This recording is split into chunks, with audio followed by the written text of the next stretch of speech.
Buenas noches, buenas tardes. Vamos arrancando un poco este vivo. Ahora se va a ir sumando Mateo Belgrano, colega del Cítrico. Vamos a mandarle la invitación. Bueno, muy bien. Vamos a comenzar entonces con este vivo de hoy, que por las dudas aclaramos para los seguidores de Mateo que no es la clase gratis que Mateo suele dar todas las semanas. Es un Gracias. Exacto, es un vivo extra fuera del programa que tiene Mateo.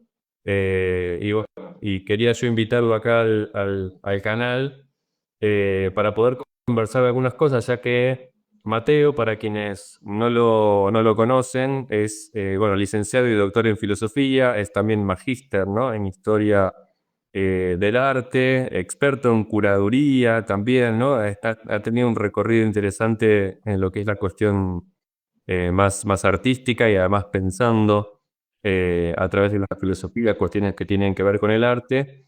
Y quería convocarlo ya como para presentar un poquito el tema. Bueno, primero te agradezco a vos también por estar acá, Mateo, por sumarte, por aceptar la invitación, por venir a traernos tus aportes de especialista, de investigador, de docente en este tema del que vamos a estar hablando ahora, porque bueno, yo tengo algunos conocimientos rudimentarios propios de la disciplina filosófica, pero no soy experto en esa área, así que bueno, está bueno tenerte a vos que sos el experto y vas a poder hacer algunos aportes quizás un poco más rigurosos y pertinentes, ¿no? Esperemos. Sí, Gracias, Cris. Gracias por por la invitación. Nada, un gusto estar acá. un placer, un placer.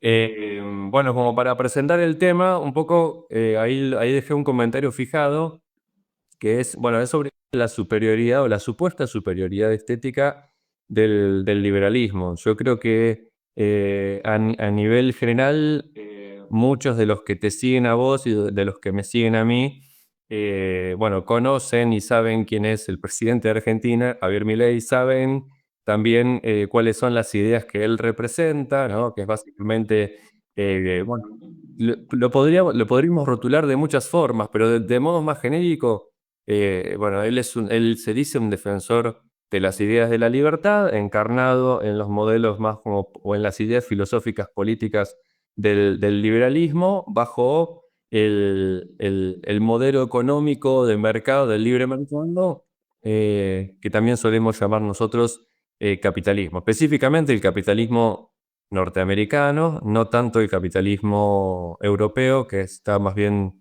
cercano a la socialdemocracia, y mucho menos el capitalismo chino, digamos, ¿es cierto? Que es con una economía planificada y demás. Pero es la economía que también con la que coquetean, se pelean y demás todos los países latinoamericanos de la región en la que nosotros estamos, que siempre tiene esa especie de paternalismo un poco violento y un poco sádico de Estados Unidos, ¿no es cierto?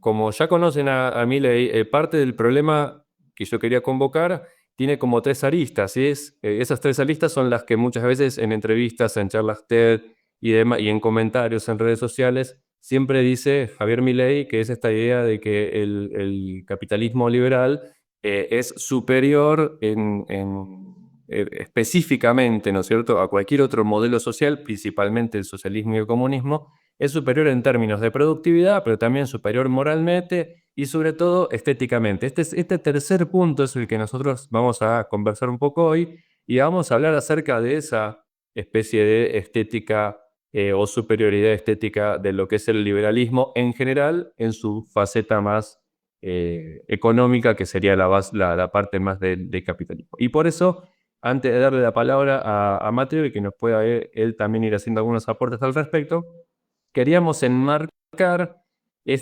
charlábamos antes de esto, ¿no? Queríamos enmarcar este problema dentro de lo que es la crítica ya conocida, por lo menos para muchos de nosotros que estamos ahí en el ámbito filosófico crítico, ¿no?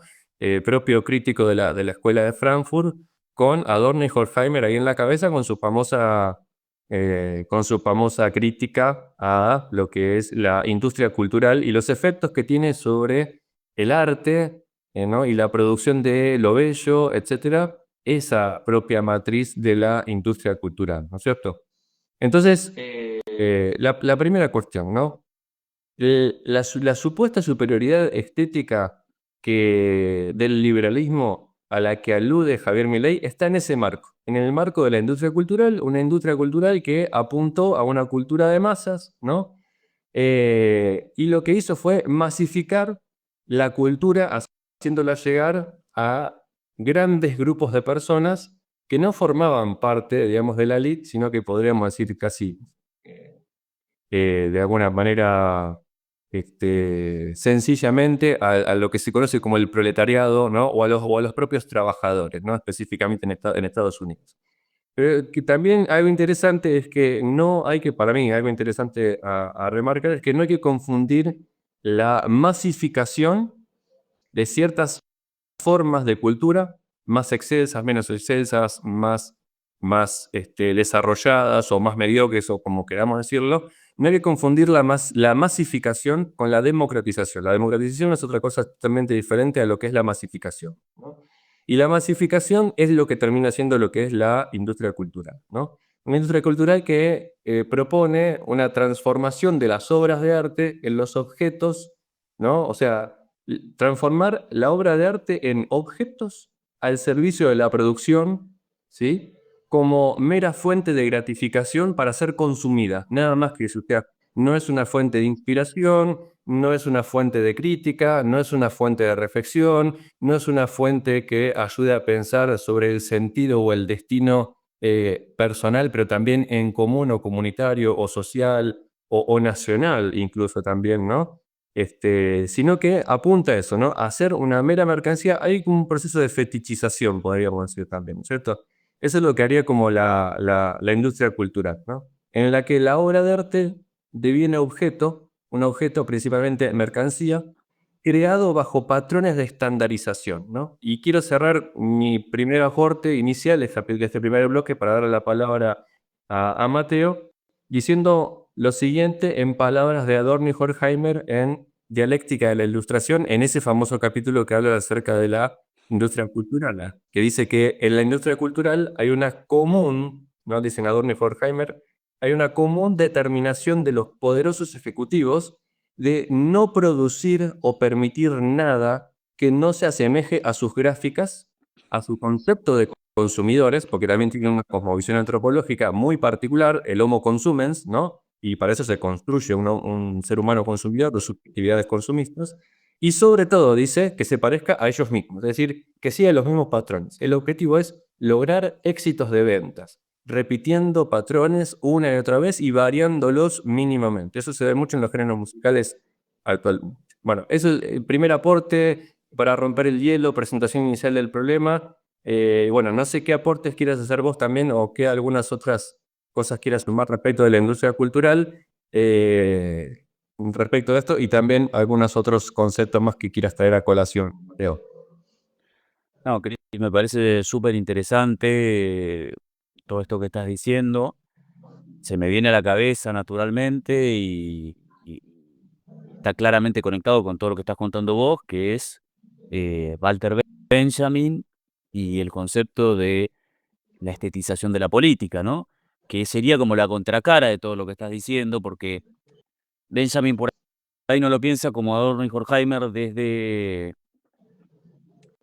no tan abocado a la cuestión del capitalismo, de la producción industrial del capitalismo, ¿no? En esto que vos decís que se vuelve un bien de consumo, una mercancía, pero sí está la idea de la masificación, ¿no?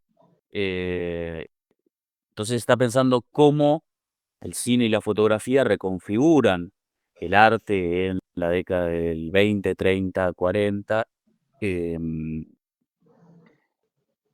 y cómo se da y cómo se relaciona con la política, ¿no? Porque en el fondo, cuando hablamos de superioridad estética del liberalismo, bueno, la pregunta es cómo puede ser una ideología estética. ¿Qué implica que entendamos estéticamente una ideología, y entra la relación entre arte y política, ¿no?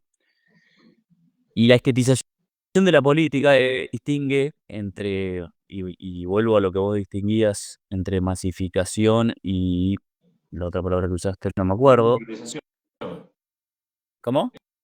La diferencia entre masificación y democratización. Claro, bueno, ¿no? Él distingue entre estetización de la política y politización del arte, y, y bueno, y la estetización de la política tiene que ver, que él lo vincula, lo identifica en los regímenes fascistas del siglo XX, eh, con usar elementos propios del arte, ¿no? La teatralidad, la escenografía, la belleza visual, los recursos cinematográficos, como decías vos, no para pensar, no para llevarnos más allá, sino para seducir emocionalmente a las masas, ¿no? Entonces la estetización de la política sirve para envolver a las masas en una especie de trance emotivo, ¿no? Viste las típicas estética fascista, ¿no? Las grandes escenografías patrióticas, todo lo que tiene que ver con el mundo griego y romano, todo ese tipo la música épica, Wagner, ¿no? Y todo está de alguna manera pensado, diseñado para glorificar un líder, para glorificar una nación y para que prime la emoción y no el pensamiento crítico, ¿no? ¿No? El típico ejemplo es una película muy famosa que se llama El triunfo de la voluntad, de Leni Riefenstahl, que fue una directora de cine de la década del 20 y 30 que, eh, bueno, que trabajó durante el nazismo y que hizo esa película particularmente nos muestra un congreso del partido nazi y que nos lo presenta como algo majestuoso, ¿no? Hitler desciende de los cielos como si fuese un mesías, ¿no? Em, entonces la política, ¿no? La idea es esta, ¿no? La política se vuelve un show, ¿no? Se vuelve un show donde no hay deliberación crítica, sino que lo que se busca es estimular la dimensión eh, emocional de las masas, ¿no? Em, Y preguntan cómo se llama la película que nombraste antes, que se cortó justo cuando lo comentabas. Se llama El triunfo de la voluntad, ¿no? Y bueno, y esto me hacía acordar todo lo de Milei. Obviamente que no estoy diciendo que es un régimen totalitario, fue un gobierno elegido democráticamente, pero bueno, tiene algunos tintes que recuerdan estéticamente. No sé si se acuerdan el acto de las fuerzas del cielo, no me acuerdo bien cómo se llamaba, de la Fundación Faro, que pusieron todos unos, ¿cómo se llaman esos banderines colgantes? No, no es banderín la palabra, pero Sí. Y no, no sé, pero era como la fundación de la Guardia Pretoriana, digamos, ¿no? o sea, claro, toda esa estética romana con esas banderas rojas. Hay como algo de una vuelta a esa estética grecorromana que coincide justo con esto, ¿no? Esa estética clásica, ¿no? Eh, y que y hay como una pretensión de mostrarnos héroes, un héroe o varios héroes que tienen algo de mitológico, que vienen a liberar al pueblo de, no sé, ¿no?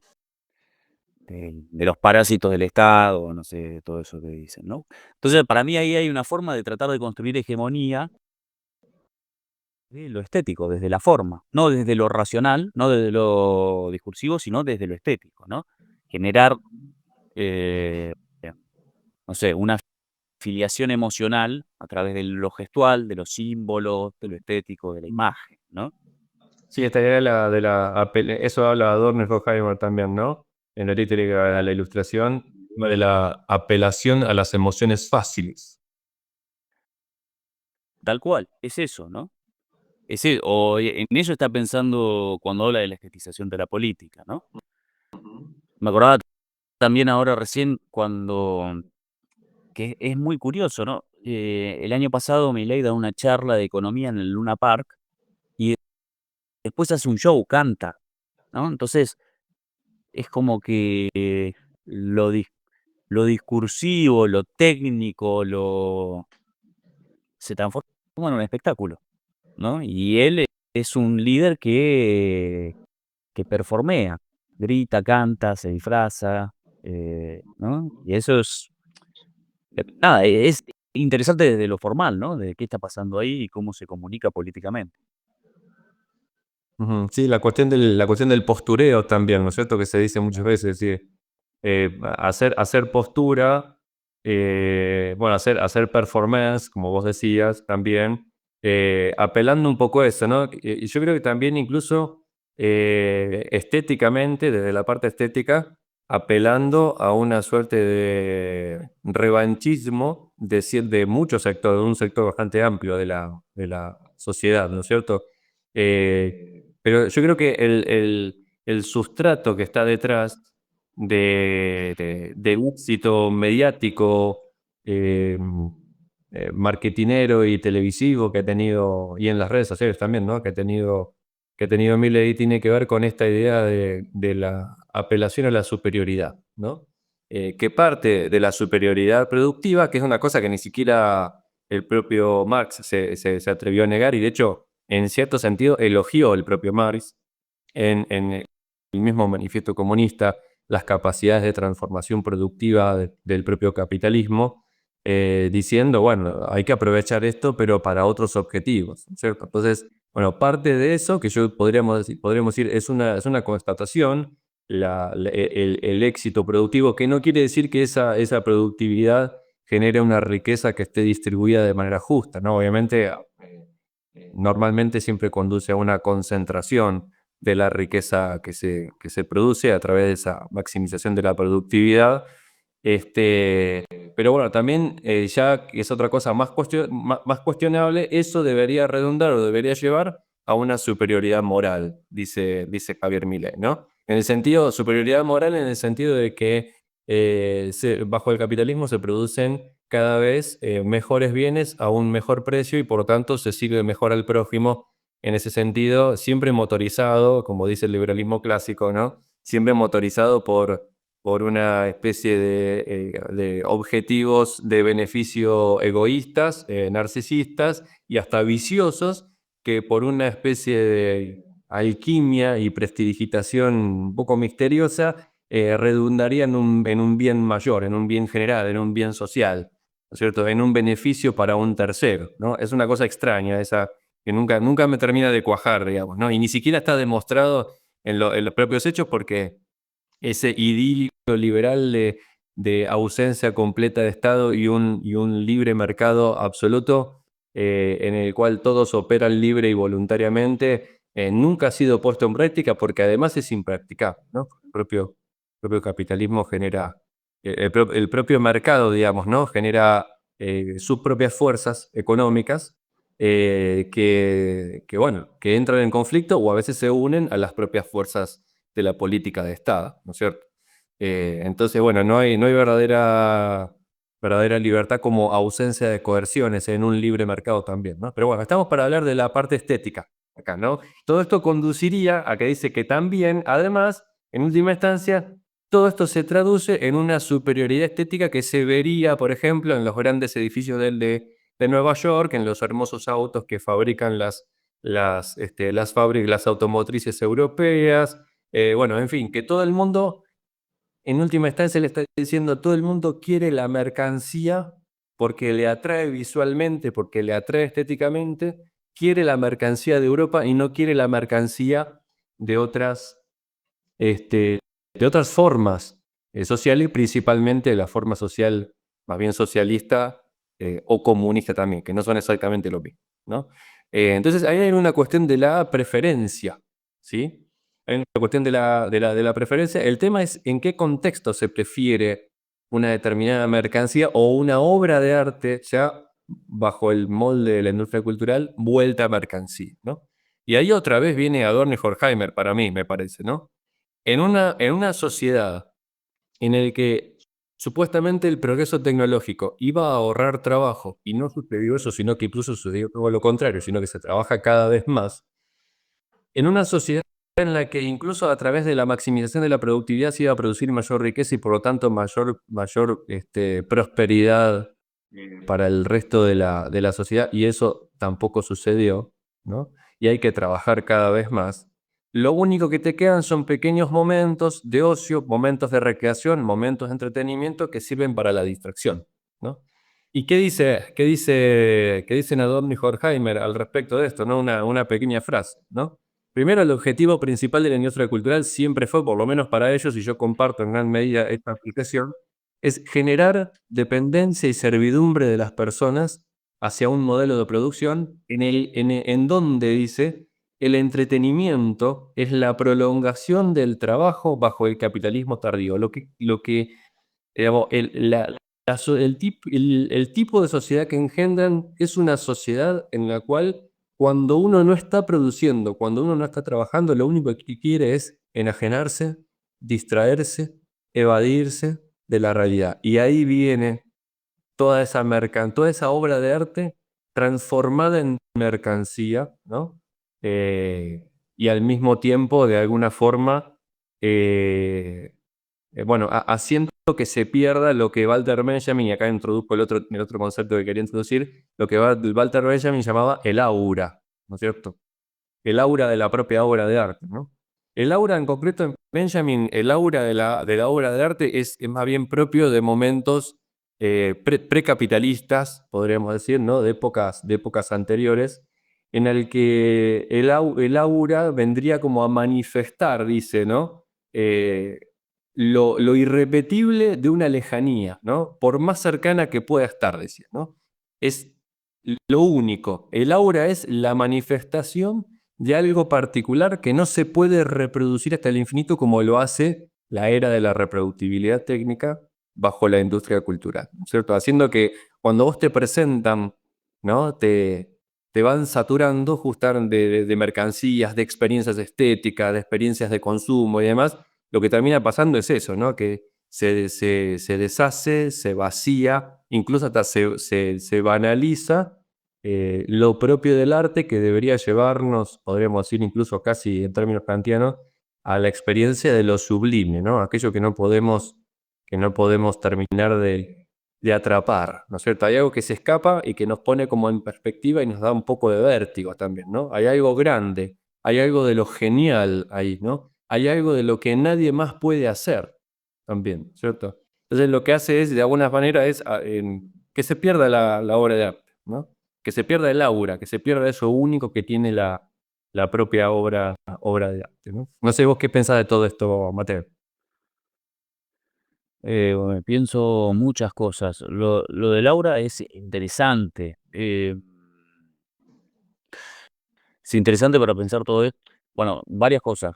Vos lo que decías lo que decías al principio de la mercancía, de cómo todo se vuelve un objeto de consumo. Eso es interesante para pensarlo hoy, ¿no? Cómo consumimos la política como si fuese un objeto de consumo, ¿no? Y por eso tuvo tanto éxito Milei. Digo, quiero decir cosas como hacer material para reels, ¿no? El tipo va a las entrevistas y da mensajes súper efectivistas, que después se transforman en reels, como Títulos, da títulos. claro, títulos y frases polémicas y frases que generan discusión, y eso después se transforman en reels, en videos de TikTok, y de repente ya estamos consumiendo la política como cualquier otra cosa, no hay una homogenización de todo, que no estoy diciendo ni que esté bien ni está mal, en algún punto hay un montón de cosas que están entrando en esa lógica, por ejemplo, la filosofía, pero da para pensar, ¿no? Y esto del aura también, pensar cómo el político se vuelve una imagen, ¿no? Cómo eh, el pol- ya no es como en el cine, ¿no? Dice, bueno, dice Benjamin, ¿no? El cine y la fotografía no son obras auráticas porque no hay original, ¿no? ¿Hasta qué punto hay un original del político, ¿no? O sea, no existe un original. El político es todas las imágenes que la máquina mediática constantemente reproduce, ¿no? Ya ni siquiera hay una intervención, ¿no? Antes, no sé, el rey elegía el artista em, que lo intervenía, se pensaba el mensaje que se quería expresar, cómo representarlo. Hoy está la maquinaria a la cual está expuesta, que, em, que bueno, allá no hay original, ¿no? Yo pensaba como contrapunto, ¿no? Y para pensar un contrapunto de todo esto, porque también Milei gana porque tiene la imagen lo estaba pensando recién, de sincero, ¿no? Gana esta imagen bueno, que es transparente, no es políticamente preparado, no está políticamente preparado, no importa, dice lo que piensa, etcétera. Que puede ser una imagen construida, pero es interesante para pensar que lo que está demasiado, es evidentemente diseñado, nos genera sospecha. Eso lo dice Boris Groys en un ensayo en Volverse Público, que dice: "Lo que está extremadamente diseñado nos genera sospecha". Es como que, bueno, está demasiado diseñado y hay algo que ocultar. En cambio, lo que se presenta roto, lo que se presenta improvisado, lo que se presenta no tan cuidado, Genuino también. bueno, se presenta como genuino, ¿no? Él lo llama el efecto de sinceridad, no quiere decir que sea sincero, pero Claro, claro. es un efecto de sinceridad que refuta esa sospecha, ¿no? Y si lo pensás en el en el debate, en las elecciones del 2023, todos decían: "Ah, Massa ganó el debate, pero está demasiado caucheado, está demasiado diseñado, debe ser falso". Entonces, también lo que se nos presenta súper diseñado nos genera sospecha. Eso pensaba por otro lado. Y hay otro efecto de sinceridad que pensaba con esto que decías de Laura, eh, y es Perdón, y que hay alguien comenta, dice, ganó diciendo lo que iba a hacer. El tema es que dijo que no iba a tomar deuda y mirá, ahí estamos, por ejemplo. sí, sí, sí, yo no voy al contenido político, ¿no? Sino a lo que expresa visualmente, ¿no? Lo que se expresa estética y visualmente. Em, la imagen de roto ganó, y el roto puede ser como uno, ¿no? El demasiado diseñado, el demasiado perfecto nos hace sospechar, eso es lo que dice Groys, ¿no? Y el otro efecto de sinceridad, de vuelta, no estoy diciendo que es sincero, solamente que es un efecto que me parece interesante, con esto que vos decís de Laura, porque de alguna manera ese efecto de sinceridad es como recrear un aura, ¿no? Una autenticidad que, que no existe, ¿no? Pero de alguna manera genera ese aura. Y el otro es ¿cómo decirlo? La campaña en redes que no está digitada desde un centro de campaña, sino que son los mismos usuarios, ¿no? Se habla en teoría de los medios de la figura del prosumidor, ¿no? El prosumidor es el que consumidor y productor al mismo tiempo. Consume contenido y produce contenido, ¿no?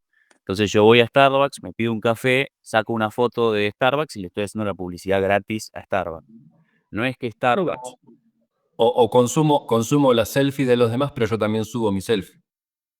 Claro, pero en términos publicitarios, eso es una estrategia muy efectiva, ¿por qué? Porque ya no es una empresa, una agencia publicitaria que me está vendiendo un producto, sino que es una persona como yo que sube un café que de alguna manera inconscientemente la está recomendando, ¿no? Y parece espontáneo y sincero. Entonces, lo que buscan las agencias de publicidad ya no es generar un anuncio, sino producir campañas que los usuarios crean las imágenes, ¿no?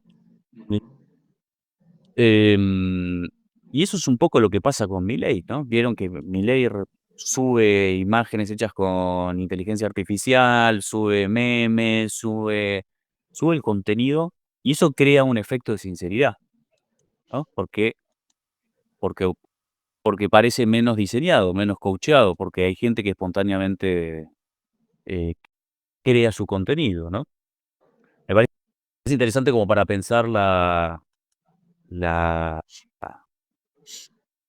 las estrategias que se están usando hoy para hacer política, ¿no? En este famoso acto, le decíamos recién, de medio romano, o de medio, no sé, no me acuerdo ni cómo se llama, la fuerza del acto, la fuerza del cielo, no me acuerdo cómo. Pretorianos. Claro, eso medio pretoriano. Ahí este influencer, ¿cómo se llama? El Gordo Dan, hablaba de que el teléfono es el arma más poderosa del siglo XXI o algo así, ¿no? Y decía, ¿no? Son ustedes el brazo armado de la libertad más avanza, algo así, porque tienen el celular, ¿no? Entonces ahí cambia un poco la lógica de la producción estética política, ¿no? Ya no es Hitler contratando a Leni Riefenstahl, ¿no? Y eso baja las masas, sino que es incentivar a las masas a producir y a replicar ese mensaje, ¿no? Se vuelve viral, ¿no? Viral, la metáfora del virus está buena, ¿no? Se vuelve contagioso, ¿no? Bueno, no sé, pensaba todas esas cosas, me devaría un poco. No, está bueno porque me parece que lo que creo que estamos mostrando acá en esta conversación que estamos teniendo es que por lo menos en el siglo XXI, en el siglo XX y en el siglo XXI, la segunda mitad sí, los últimos tres cuartos del siglo XX y todo lo que va del siglo XXI, el arte ha tenido muchos valores, no quería decir valores, ¿no? El arte ha tenido una instrumentalización, eso es lo que quiere decir, ¿no? Ha tenido una instrumentalización tanto a nivel productivo, porque forma, como dicen Adorno y Horkheimer, la dialéctica de la ilustración, ha tenido un rol, ha sido un engranaje transformado en entretenimiento, el arte, ¿no? Un engranaje dentro de las instancias de producción, ¿no? Es decir, es el momento en el cual la máquina humana, el capital humano descansa, se evade, se olvida un poco de su opresión hiperproductiva, en la cual todavía estamos cada vez más. eh, y bueno, y se transforma en una especie de engranaje de productividad. Y ahora, ¿no? Yo creo en todo el siglo XX, el siglo XXI, los primeros 25 años, se ha ido transformando ese arte también como entretenimiento, pero como consumo político para producir determinados sujetos políticos que en última instancia van a dar su voto a un fetiche político, ¿no? A una imagen de lo que es la construcción política. Y me parece que se ve claramente en el rol que están teniendo cada vez más las redes sociales para terminar de dirimir los resultados de unas elecciones. Se vio principalmente y de modo muy, muy claro, me parece, en la primera elección que gana Trump, ¿no?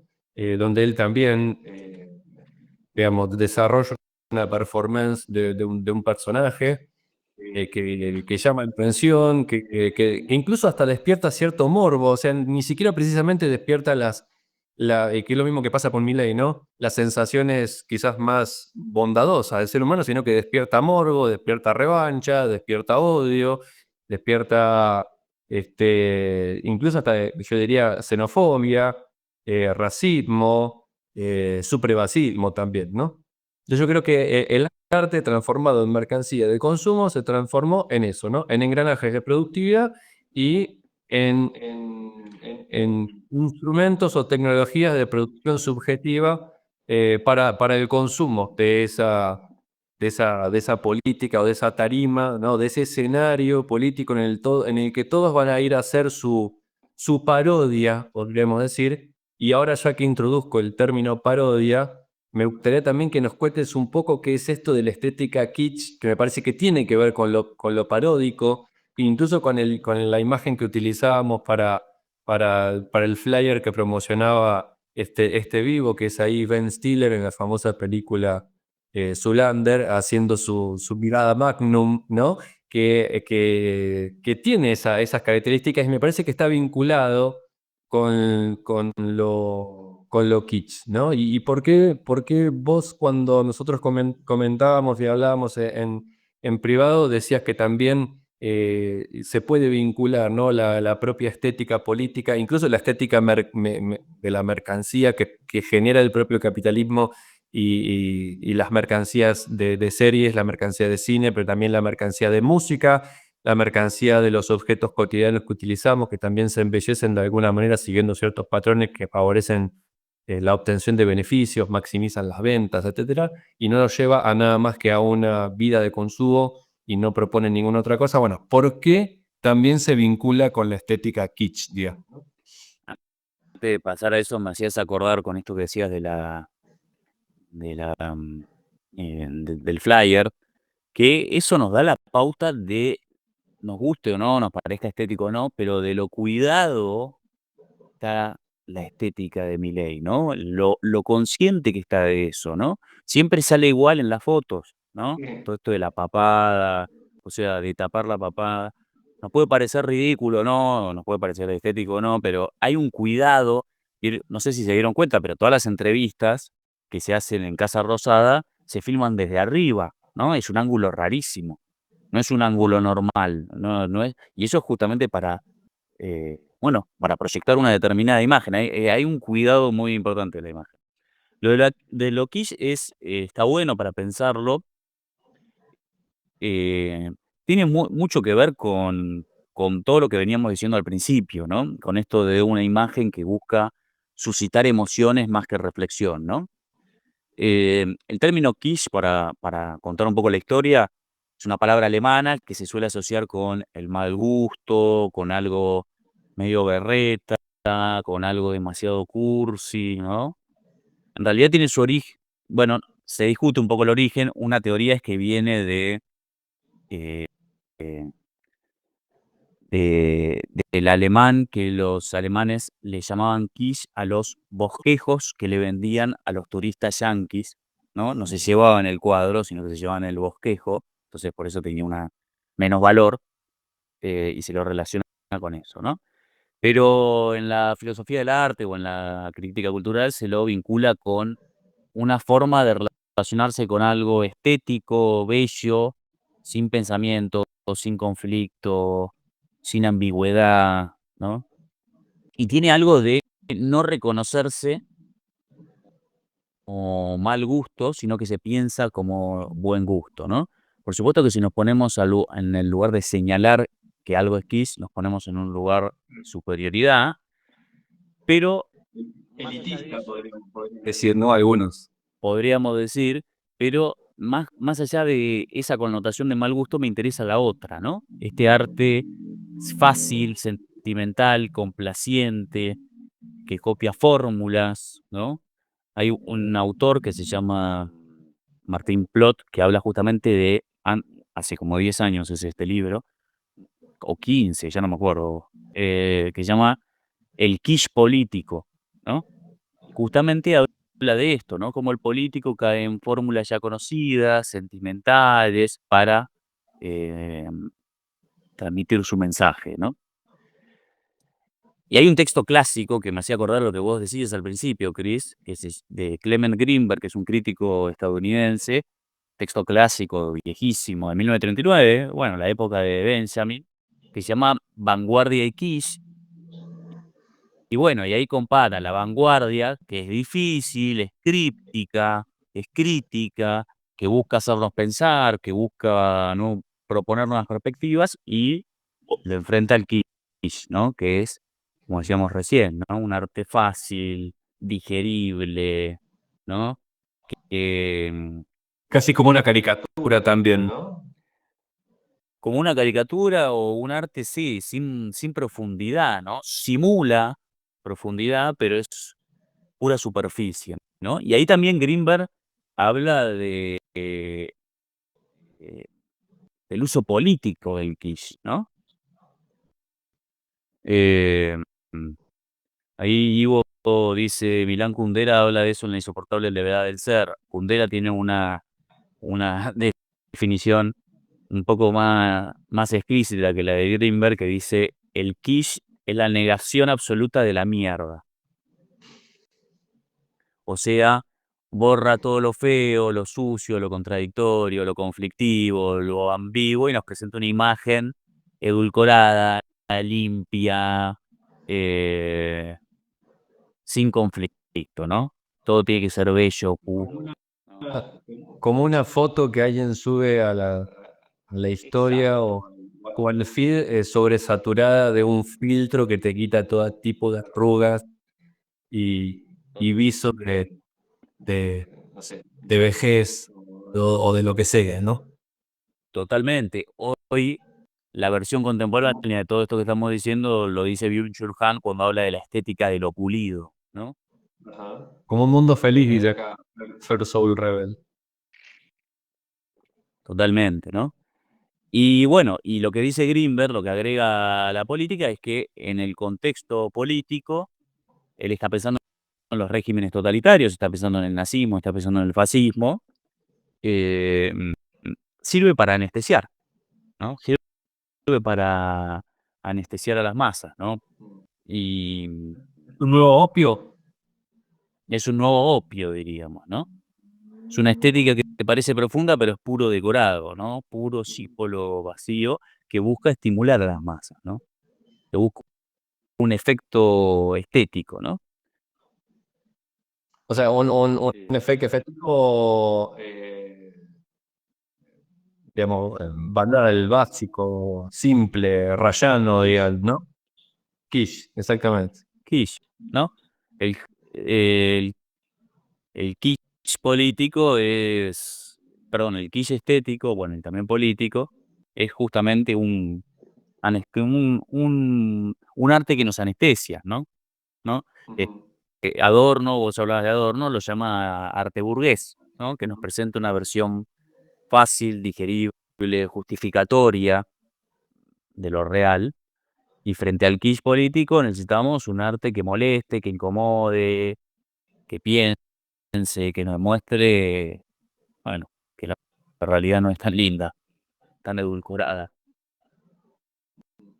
El problema, me parece a mí, es que justamente acá el arte también se ve afectado por la necesidad de validación social a través de las lógicas del mercado. Es decir, si una gran masa de gente quiere consumir algo y por tanto quiere comprarlo y está dispuesta a pagar por eso, ese es el arte que vale. El otro tipo de arte quizás no vale, ¿no? Y sobre todo tiene que ser una validación masiva e inmediata, no puede ser algo que necesite tiempo, años, ir puliendo cierto estilo, ¿no? Hasta llegar a cierto grado de excelencia. No en el sentido de una cuestión elitista, de una cuestión que sea para pocos, digamos. No sé, yo en ese sentido estoy muy a favor de lograr de alguna manera de que políticamente, no sé, gente de todos los estratos sociales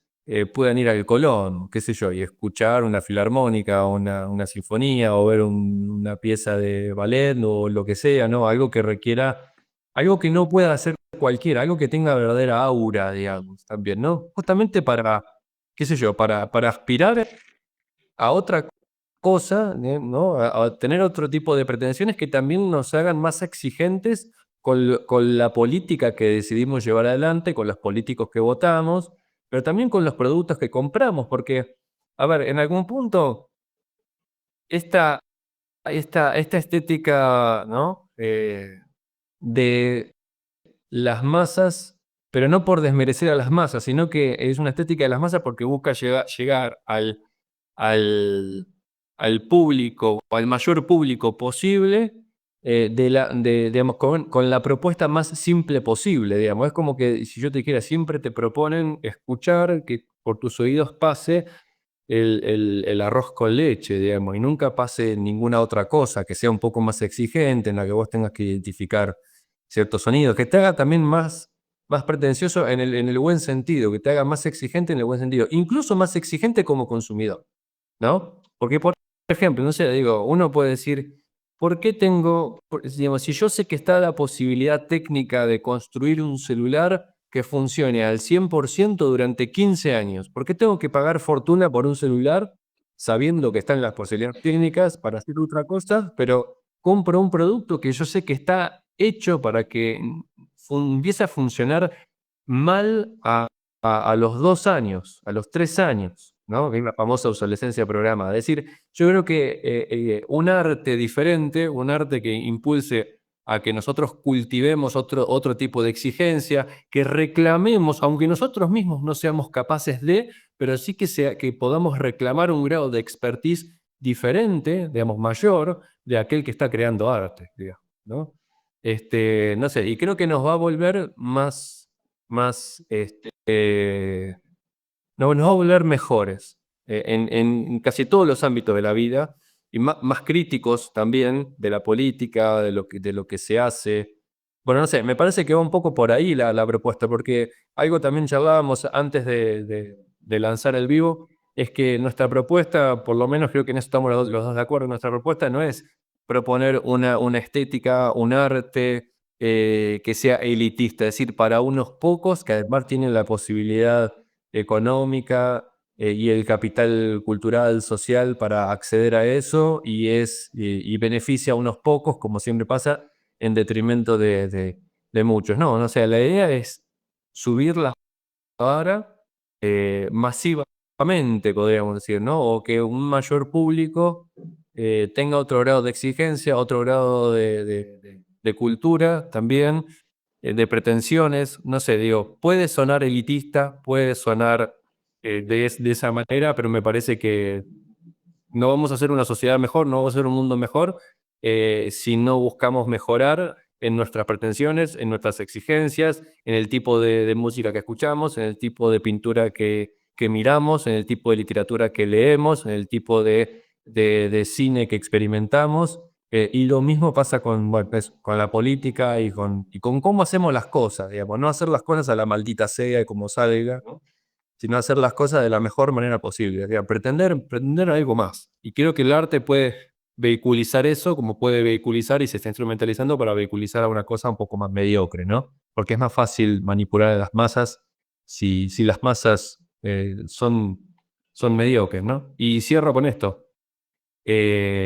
Por eso es que justamente me parece que, por ejemplo, Chomsky en sus estrategias de manipulación mediática, una de esas estrategias decía se trata de, a través de los medios de comunicación masiva, que normalmente digamos, son propiedad de los grandes capitales, lo que se busca hacer es hablarle al gran público como si fuese un niño, ¿no? Hablarle aniñadamente para que no exija demasiado y que se acostumbre a que le hablen como un niño para que piense justamente como un niño y sea mucho más fácil que se lo manipule, ¿no? Otra de las estrategias era generar los problemas para ofrecer las soluciones después, que bueno, que eso es típico del liberalismo también, pero bueno, es como para otra discusión, ¿no? Pero quería quedarme con esto último. No sé vos qué pensás.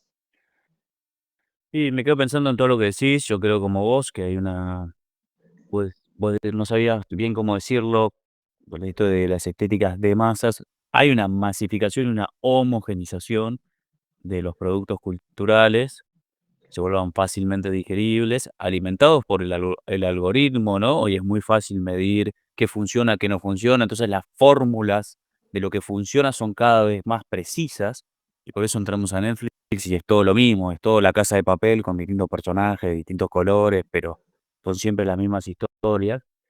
Em, y yo creo que igual sigue habiendo y sí va a seguir habiendo arte, ¿no? Y verdadero arte que haga que sea intempestivo, ¿no? Que es un poco lo que estás diciendo vos, ¿no? Que nos haga pensar, que nos haga reflexionar, que nos saque un poco de esa lógica reiterativa, homogénea que se nos presenta día a día. Y esas islas van a seguir estando, ¿no? Platón echaba a los artistas de la República porque generaban inestabilidad, ¿no? En la democracia. Perdón, en la república, no en la democracia, porque generaban inestabilidad, eh, y yo creo que hoy, en un mundo donde está todo hipercontrolado, eh, medido, calculado, vigilado, bueno, ahí hay que repatriar a los artistas para volver a generar esa inestabilidad, ¿no? Ujú. Me gusta eso que decís de que el arte, o por lo menos una porción del arte y una porción de artistas, deberían empezar a apuntar más a lo intempestivo, ¿no? Esta idea que quizás, o sea, a veces ese Ya lo término. hacen, no sé, no me quiero poner en el lugar de deberían, ya lo hacen. Yo lo sigo haciendo. Y que está bueno que lo hagan, digamos, también, ¿no?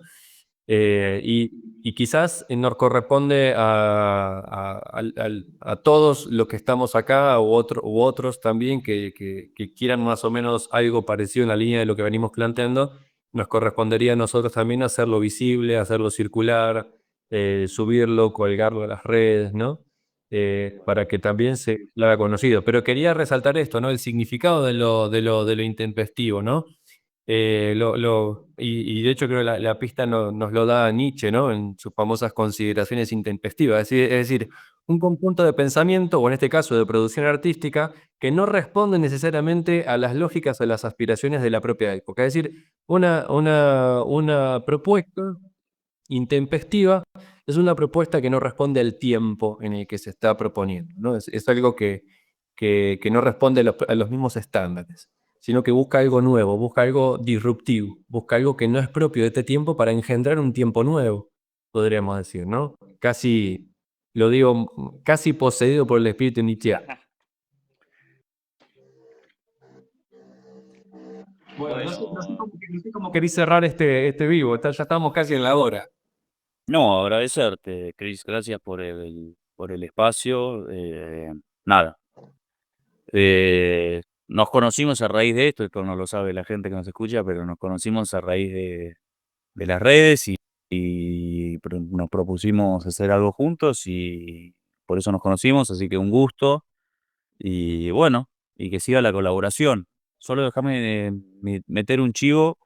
Alguien preguntaba lo de estética Ghibli, que pasó estas semanas con ChatGPT bueno, y la posibilidad de crear imágenes según ciertas estéticas. El viernes a las 7 de la tarde hago un vivo en mi espacio, donde vamos a estar hablando de esto.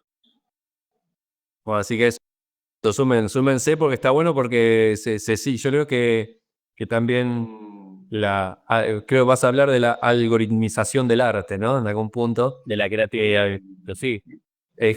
Exactamente, bueno, de la creatividad, quizá el arte como sinónimo de sublime de creatividad o exceso de creatividad. Y está bueno porque de alguna manera el efecto del algoritmo sobre la creatividad y en definitiva también sobre el arte tiene que ver con esta chatura, ¿no? De la propuesta artística de la que estamos hablando ahora también. En algún punto tiene mucha conexión, así que está bueno que puedan el viernes con tu público y quizás otro tanto que pueda llegar a través de Pensar Liberado, puedan seguir profundizando en estas cosas y abrir nuevos análisis sobre el arte en este tipo de cuestiones, ¿no? Bueno, Cris, mil gracias. Gracias a vos, Mateo, por estar, por participar. Gracias a todos los que están comentándose acá y que van agradeciendo la charla, la conversación que tuvimos. Gracias por los aportes. Rescatamos los que pudimos, porque a veces creo que los dos nos embolatamos un poco acá con los comentarios y con la charla y con lo que queremos decir y con los apuntes que tenemos y todo. Pero bueno, gracias por participar, por estar, por permanecer hasta el final. Gracias a vos, Mateo, por sumarte, por aceptar mi invitación, que creo que yo te conocí primero, te vi primero ahí, me gustó muchísimo lo que haces, la propuesta que te vi, en las clases que das, bueno, como la postura, el posicionamiento también que vas teniendo, creo que lo comparto en gran medida. Y bueno, por eso también te buscaba y qué bueno que accediste y que hayas estado abierto a generar este inicio de vínculo que quizás también pueda traer futuras nuevas colaboraciones. Así que bueno, gracias a todos. Repetiremos. Sí, sí, seguro. Seguro que sí. Bueno, eso. Muchas gracias a todos. Que tengan un feliz resto de lo que queda del miércoles. Y bueno, todos el viernes a las 7 de la tarde, hora de Argentina, no, en la clase gratis de Mateo sobre la creatividad y su vínculo con el algoritmo, el estilo del estudio Ghibli y todo lo demás. Les mando un abrazo gigante y a vos también, Mateo, gracias por estar. Un abrazo, Cris, gracias. Nos vemos. Chau, chau.